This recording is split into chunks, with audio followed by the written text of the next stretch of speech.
मेरठ के सौरभ राजपूत हत्याकांड में हर दिन नए खुलासे हो रहे हैं। अब पोस्टमार्टम रिपोर्ट में दोनों की दरिंदगी एक बार फिर सामने आई है। रिपोर्ट में कहा गया, कातिल हसीना मुस्कान ने सौरभ के सीने में 3 बार खंजर घोंपा। एक लव मैरिज से शुरू हुई कहानी का दुखद अंत दूसरी प्रेम कहानी पर हुआ। दूसरे प्रेमी के साथ मिलकर सौरभ की पत्नी मुस्कान ने ऐसी साजिश रची जो किसी क्राइम थ्रिलर की पटकथा से कम नहीं है।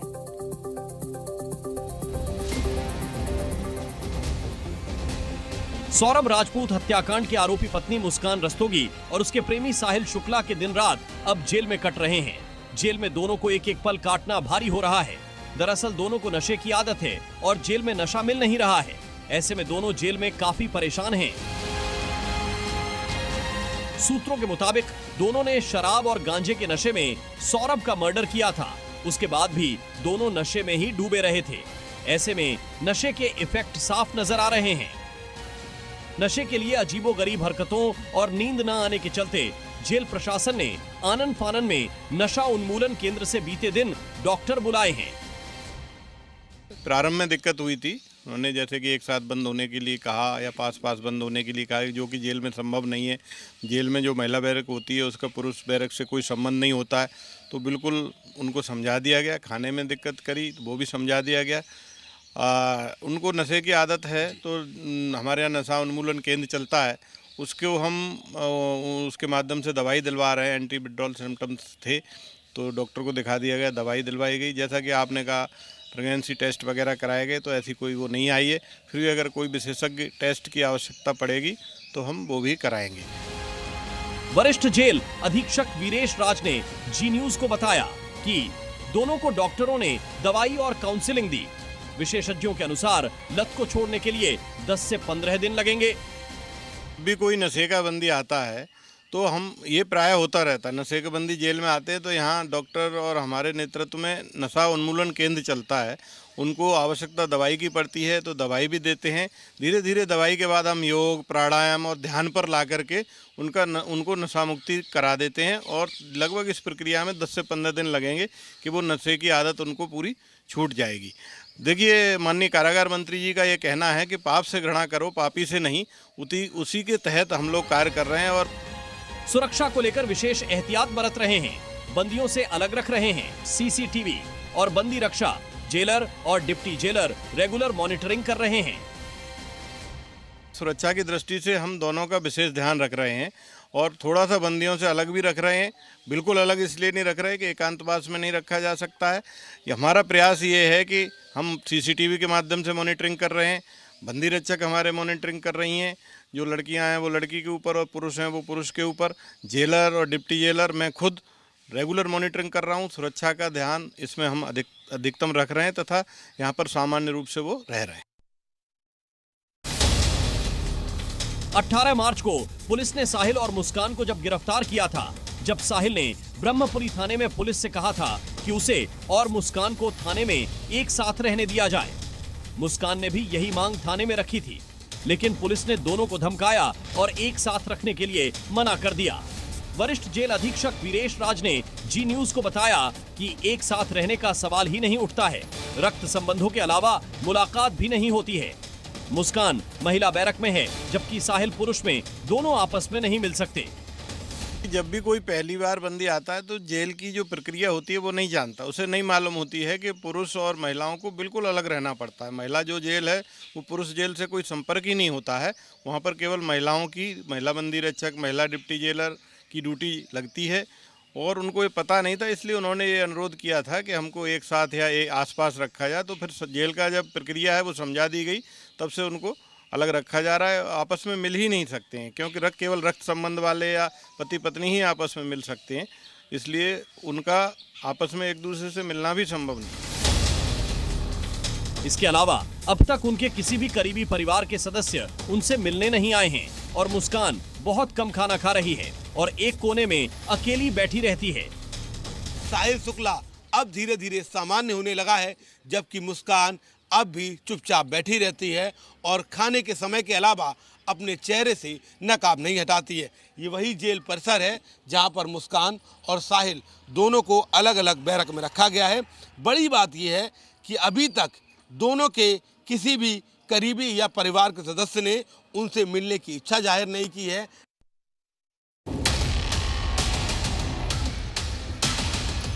सौरभ की हत्या के बाद जी न्यूज के हाथ उसकी पोस्टमार्टम रिपोर्ट लगी है, जिसमें सौरभ के कत्ल का जिक्र किया गया है। रिपोर्ट में बताया गया कि हत्याकांड की आरोपी पत्नी मुस्कान ने अपने पति के सीने पर बैठकर उसके दिल पर चाकू से वार किया था। रिपोर्ट में यह भी कहा गया कि आरोपी मुस्कान के प्रेमी साहिल ने ही उसके हाथ में चाकू दिया था और बेहोश पति सौरभ राजपूत पर इसका इस्तेमाल करके दिखाया था। इसके अलावा साहिल ने मुस्कान को कहा था कि वो सौरभ के दिल में चाकू से 3 बार वार करे और इसके बाद ही वो एक नई जिंदगी शुरू कर पाएंगे। बाद में सौरभ के हाथ काटकर अलग किए गए। सौरभ की पोस्टमार्टम रिपोर्ट: सिर धड़ से अलग किया, दिल पर चाकू से 3 वार, दोनों हाथ कलाई से अलग, गर्दन पर कई वार। ये सब मौत की वजह है। इसके अलावा बॉडी पूरी तरह डिकम्पोज थी, चेहरा पूरी तरह सूजा हुआ था, एक आंख खुली हुई थी, एक बंद थी, बॉडी पूरी तरह सीमेंट में लिपटी हुई थी, ठुड्डी पर चोट थी, गले पर फंदे के निशान थे।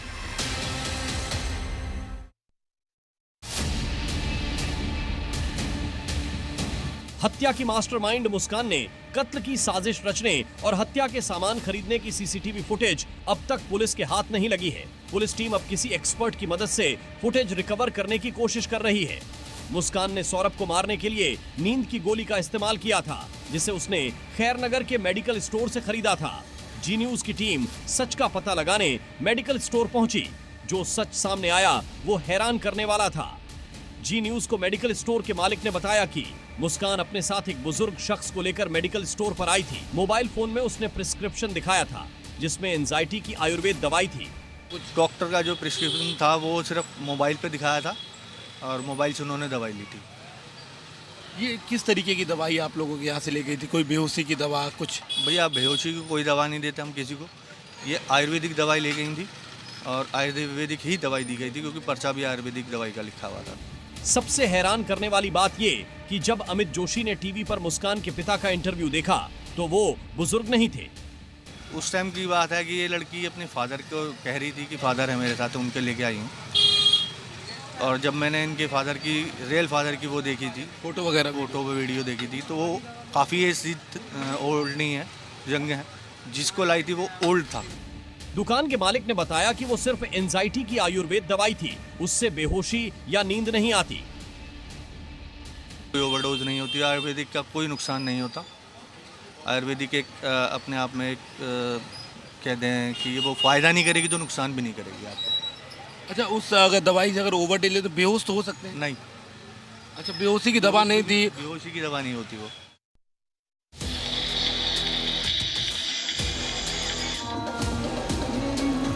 वध, इस वक्त ये शब्द हर किसी के दिमाग में घूम रहा है।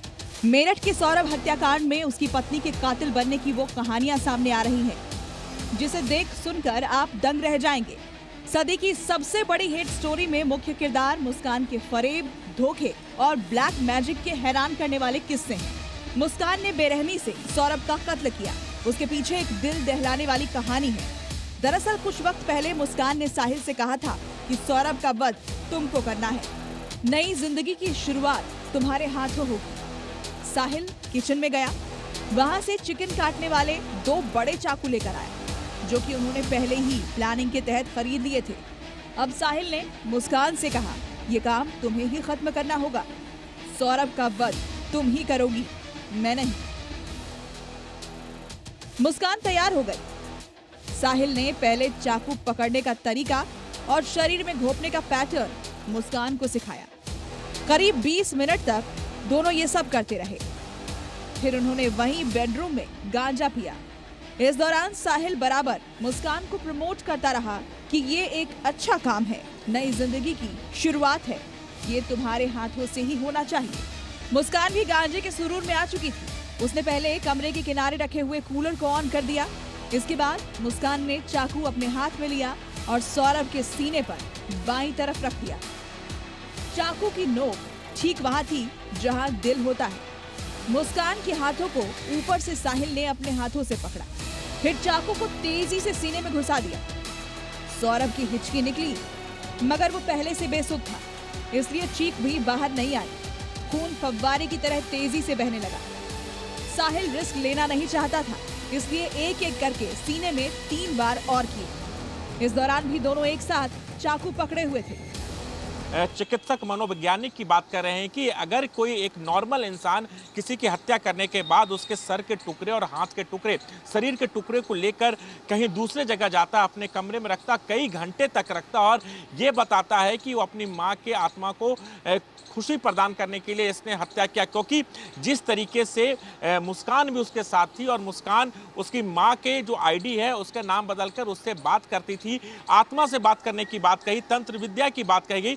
कहीं ना कहीं ये एंगल काफ़ी महत्वपूर्ण हो जाता है कि उस विभत्स घटना को अंजाम देने के बाद किस तरीके से लाश के टुकड़े के साथ रहना कोई आम आदमी, आम इंसान, नॉर्मल इंसान नहीं रख सकता। इसलिए पुलिस इस एंगल से भी जांच कर रही है। सौरभ की हत्या के बाद मुस्कान और साहिल हिमाचल के शिमला, मनाली और कसौल घूमे।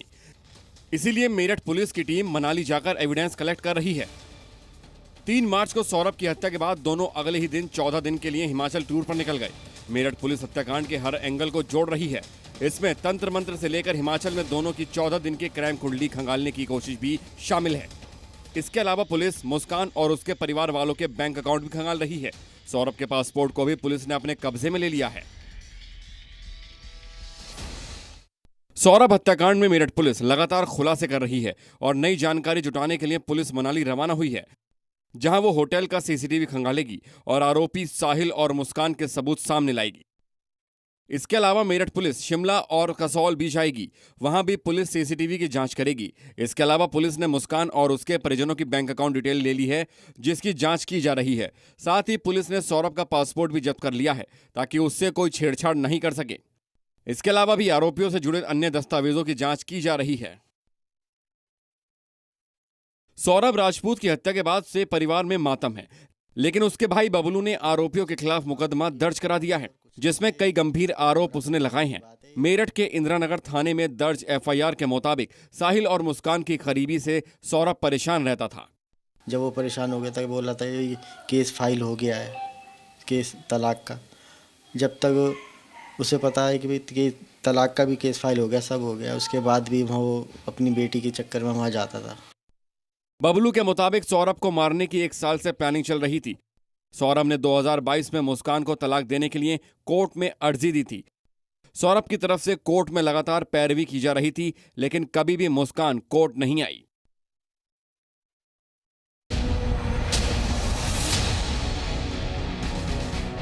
उत्तर प्रदेश के मेरठ में मुस्कान रस्तोगी और उसके प्रेमी साहिल शुक्ला ने मिलकर जुर्म की ऐसी वारदात को अंजाम दिया जिसने हर किसी को झकझोर कर रख दिया।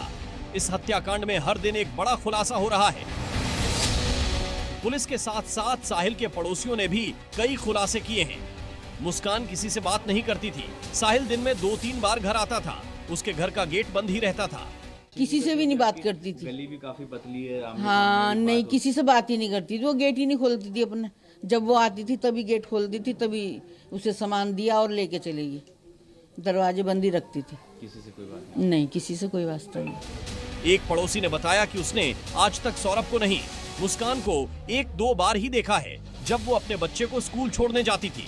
घटना के बाद हमारे बच्चे डरे हुए हैं। डर है भाई, सबको डर है। ऐसा एकदम गली में ऐसा कभी हुआ नहीं और अचानक ऐसा हो गया, तो सब डरे हुए ही हैं। बच्चे भी बाहर नहीं निकलते, खेलते नहीं है, सब अंदर ही रहते हैं। वहीं खेलते रहते थे, किसी को क्या पता अंदर क्या हो रहा है क्या नहीं हो रहा। उनके गेट के आगे खेलते थे अधिकतर बच्चे। अब तो कोई जाता ही नहीं उधर को, डर की वजह से। और वो थोड़ा उनका जादू टोने का भी टीवी में आ रहा है, तो इसीलिए बच्चे जा ही नहीं रहे हैं। साहिल के पड़ोसियों का कहना है कि इलाके में दहशत का माहौल है। हमारे आसपास ऐसा हो रहा था और हमें पता ही नहीं। अभी तो बहुत दहशत का ही माहौल है और बच्चे भी घरों में कैद हैं। हम लोग भी कम ही निकल रहे हैं, क्योंकि दिमाग से टेंशन जा नहीं रही है कि हमारे ही आसपास ऐसा कुछ हो रहा था और हमें पता भी नहीं है। और फ़ोन भी बहुत आ रहे हैं पूरे दिन रिश्तेदारों के, क्योंकि जब सुनते हैं जो भी, वो सोचते हैं कि भाई पूछे क्या हुआ, तो सब लोग डिटेल मांगते हैं। पूरा दिन फ़ोन आते हैं हमारे पास।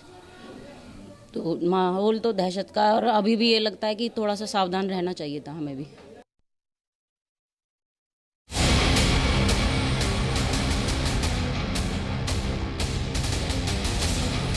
सौरभ हत्याकांड में पहले सबको लगा कि ये प्यार का मामला है, लेकिन मुस्कान और साहिल की गिरफ्तारी के बाद जो खुलासे हुए उसने दिल दहला दिया। साहिल मुस्कान से प्यार करता था, ठीक है, लेकिन सबसे बड़ी बात वो तो अपनी माँ को खुश करना चाहता था, वो भी मरी हुई माँ को।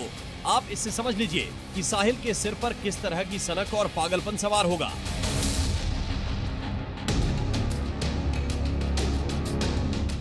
अंधविश्वास और तंत्र मंत्र के प्रपंच में साहिल और मुस्कान इस कदर फंस गए थे कि उन्होंने सौरभ की विभत्स हत्या कर दी और उसे वध का नाम दे दिया गया। एक मर्डर को बलि बताया। मुस्कान, सौरभ का वध कर दोगे तो तुम्हारी मां की आत्मा को शांति मिलेगी। साहिल, कब करना है सौरभ का वध? मुस्कान, सौरभ का वध करना होगा। मुस्कान ने अपने बॉयफ्रेंड के साथ मिलकर न सिर्फ सौरभ का वध किया, बल्कि ऐसी दरिंदगी की जो रूह कंपा दे। इसका खुलासा उसकी पोस्टमार्टम रिपोर्ट के जरिए हुआ है। क्रूरता की कहानी यहीं नहीं रुकी। पहले हत्या को वध का नाम दिया और उसके बाद जो किया वो तो आप सोच भी नहीं सकते हैं। पुलिस की पूछताछ में चौंकाने वाले खुलासे हुआ है। सूत्रों के मुताबिक मुस्कान ने पूछताछ में बताया कि उसने सौरभ की हत्या के बाद उसका सिर इसलिए साहिल के घर ले गया। पहले तो मुस्कान और साहिल ने मिलकर सौरभ की हत्या की, फिर उसके शव के टुकड़े किए। इसके बाद साहिल सौरभ का कटा सिर और कटे हुए हाथ एक बैग में रखकर अपने घर ले गया, जिससे साहिल की मां की आत्मा उसका कटा सिर देखकर खुश हो और हमें एक होने का आशीर्वाद दे। देश भर में जो भी इस कहानी को सुन रहा है वो एक पल के लिए सन्न हो जा रहा। कोई इतना क्रूर कैसे हो सकता है, वो भी जब वो उसकी पत्नी हो।